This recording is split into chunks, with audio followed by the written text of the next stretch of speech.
সোণোৱাল কছাৰী গণমঞ্চৰ উদ্যোগত ডিব্ৰুগড় চহৰৰ মাজমজিয়াত থকা হোটেল কেতেকীত সোণোৱাল জনগোষ্ঠীৰ বুদ্ধিজীৱী, শিক্ষাবিদ, সমাজকৰ্মী, সচেতন নাগৰিকক লৈ এখনি গুৰুত্বপূৰ্ণ আলোচনা চক্ৰ আজি অনুষ্ঠিত হৈ যায়।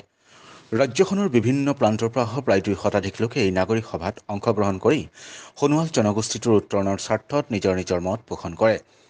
অন্যহাতে একেটা অনুষ্ঠানতে আগন্তুক পঞ্চায়ত আৰু সোণোৱাল কছাৰী স্বায়ত্তশাসিত পৰিষদৰ নিৰ্বাচনত নিৰ্বাচন খেলাৰ ৰণকৌশল তৈয়াৰ কৰে। সমাজ জীৱনলৈ অৱদান আগবঢ়োৱা তিনিগৰাকীকৈ বিশিষ্ট ব্যক্তিক বিশেষভাৱে সম্বৰ্ধনাও জ্ঞাপন কৰা হয়। কছাৰী গণমঞ্চ অসমৰ উদ্যোগত আজি আমাৰ এখন বৰ্ধিত আলোচনা সভা অনুষ্ঠিত হৈছে আৰু আমি যিসকল ব্যক্তিয়ে আজি সভাখনলৈ আহিছে আমি সকলোলৈকে সংবাদ মাধ্যমৰ যোগেদি আমি আন্তৰিক শ্ৰদ্ধা আৰু কৃতজ্ঞতা জনাইছোঁ। আৰু তেখেতসকলৰ যি পৰামৰ্শ ইতিমধ্যে আমাৰ সভা চলি আছে, তেখেতসকলৰ যি পৰামৰ্শ অতিকৈ তাৎপৰ্যপূৰ্ণ।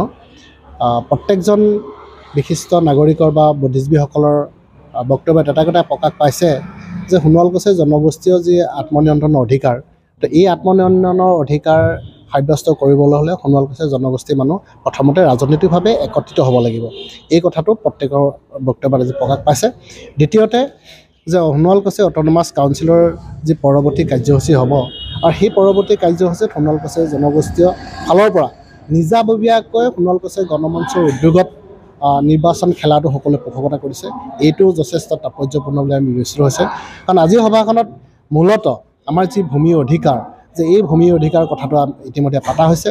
কাৰণ কিছুদিনৰ আগত আমাৰ তিনিটা ঠাইত নামৰূপ অভয়পুৰত, জাগুনত আৰু নাহৰণিত, মাকুম নাহৰণিত আমাৰ সোণোৱাল কছাৰী জনগোষ্ঠীৰ মানুহক উচ্ছেদ কৰি দিলে আৰু সেই কথাখিনি আজি নিশ্চিতভাৱে আলোচনা হৈছে।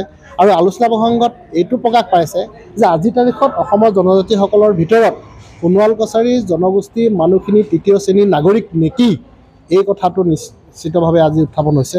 আৰু সেই কথাটোকে লক্ষ্য ৰাখি যে অদূৰ ভৱিষ্যতে আমাৰ সোণোৱাল কছাৰীসকলৰ যি ৰাজনৈতিক অধিকাৰ, ভূমি অধিকাৰ সাব্যস্ত কৰিবৰ কাৰণে, ভেটি সুৰক্ষিত কৰিবৰ কাৰণে আজি সভাখন যথেষ্ট তাৎপৰ্যপূৰ্ণ। আৰু এই সভাখনত আমি আজি সিদ্ধান্ত গ্ৰহণ কৰিছোঁ আগন্তুক দিনত এই আজি সভাখনে যথেষ্ট বাৰ্তা সোণোৱাল কছাৰী ৰাইজলৈ আগবঢ়াই নিব। আৰু আমি সেইকাৰণে আমিও আজি আপোনালোকৰ মাধ্যমেৰে আমি ক'ব বিচাৰিছোঁ যে আগন্তুক দিনত যে সোণোৱাল কছাৰী বিভিন্ন স্তৰত কাম কৰা, সাহিত্যিক জগতত কাম কৰা, ব্যৱসায় জগতত কাম কৰা, এডভোকেট লাইনত কাম কৰা, ডাক্তৰী লাইনত কাম কৰা, সমাজ সেৱকত কাম কৰা বা যিসকল আমাৰ সন্মানীয় কৃষিজীৱী বন্ধু আছে, কৃষক বন্ধু আছে, তেখেতসকলৰ লগত গৈ আমি পৰৱৰ্তী সময়ত আগবাঢ়ি যাম। আৰু আমাৰ এই কাৰ্যসূচীয়ে সোণোৱাল কছাৰী জনগোষ্ঠীৰ অতীততে যি হৈ গ'ল সেই নহ'বৰ কাৰণে আমি পৰিকল্পনা গ্ৰহণ কৰিছোঁ। আৰু আগন্তুক দিনত সোণোৱাল কছাৰী গণমঞ্চে এটা ঐতিহাসিক সিদ্ধান্তৰে পৰৱৰ্তী সময়ত আগবাঢ়ি যোৱাৰ যি পোষকতা আজি আমাৰ নাগৰিক সমাজে দায়িত্ব দিছে, সেইখিনি আমি পালন কৰি যাম।